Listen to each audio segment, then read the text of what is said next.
قبلہ آخر میں سورہ اخلاص قل هو اللہ، اس بارے میں آپ فرمائیے گا۔ بسم اللہ الرحمن الرحیم، جسے سورہ توحید بھی کہتے ہیں، سورہ اخلاص بھی کہتے ہیں۔ اخلاص اس لیے کہتے ہیں کہ جو ان کے معنی پہ یقین رکھ لے اس کی توحید خالص ہو جاتی ہے، خالص توحید کا بیان ہے۔ اور ذرا غور فرمائیے گا کہ خالص توحید کے بیان پر بھی اللہ سبحانہ و تعالیٰ نے وسیلہ بنایا اپنے حبیب کو صلی اللہ علیہ وسلم۔ پتہ ہے کیسے؟ قل کہہ دو، آپ کہیے کہ هو اللہ احد، یعنی براہ راست سورہ یہاں سے شروع نہیں ہوتا کہ وہ اللہ احد ہے، آپ کہیے کہ وہ اللہ احد ہے۔ خود اس سورے میں خالص توحید پر بھی یقین پورا نہیں ہوتا جب تک کہ حضور مکرم صلی اللہ علیہ وسلم کو عبد اور معبود کے درمیان وسیلہ نہ مان لیا سبحان اللہ سبحان هو اللہ احد، وہ اللہ احد ہے۔ اچھا، کبھی بھی گفتگو ہماری وہ سے شروع نہیں ہو سکتی۔ مثلا میں آپ سے کہوں وہ صاحب آئے تھے تو آپ کہیں گے یا کس صاحب کی بات کر رہے ہیں؟ پہلا جملہ میں وہ سے شروع نہیں کر سکتا۔ صحیح ہے، یہاں پہ کہہ دیجئے کہ وہ اللہ احد ہے۔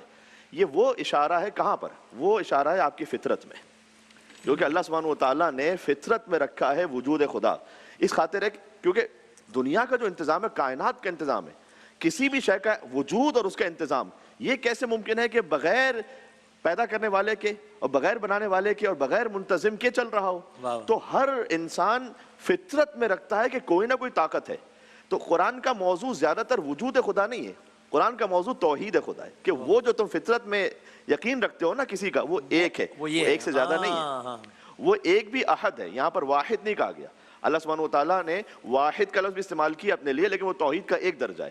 پھر احد آخری درجہ ہے۔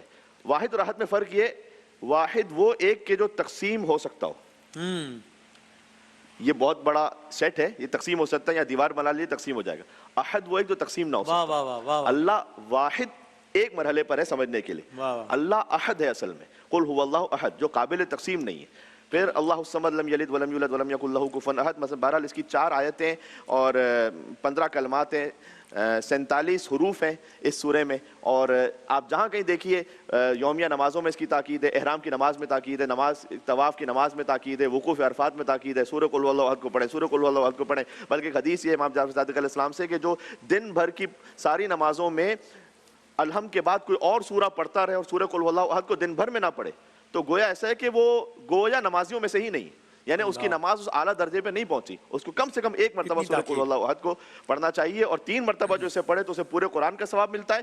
جناب المودہ شیخ سلیمان قندوزی حنفی رحمۃ اللہ علیہ کی کتاب ہے، اس میں انہوں نے اس حدیث کے ساتھ سے لکھا ہے کہ حضور مکرم صلی اللہ علیہ وسلم نے فرمایا کہ اے علی، آپ کی محبت کی مثال بھی قرآن میں سورہ قل هو اللہ احد کا جیسا سورہ ہے نا ویسی ہے، 3 مرتبہ، 1/3 جو دل سے محبت رکھے اس کا 1/3 ایمان ہے، جو زبان سے اظہار کرے اس کا 1/3 ایمان ہے، اور جو عمل سے بھی اظہار کر لے اس کا پورا ایمان ہے۔ جزاک اللہ، بہت شکریہ، بہت نوازش۔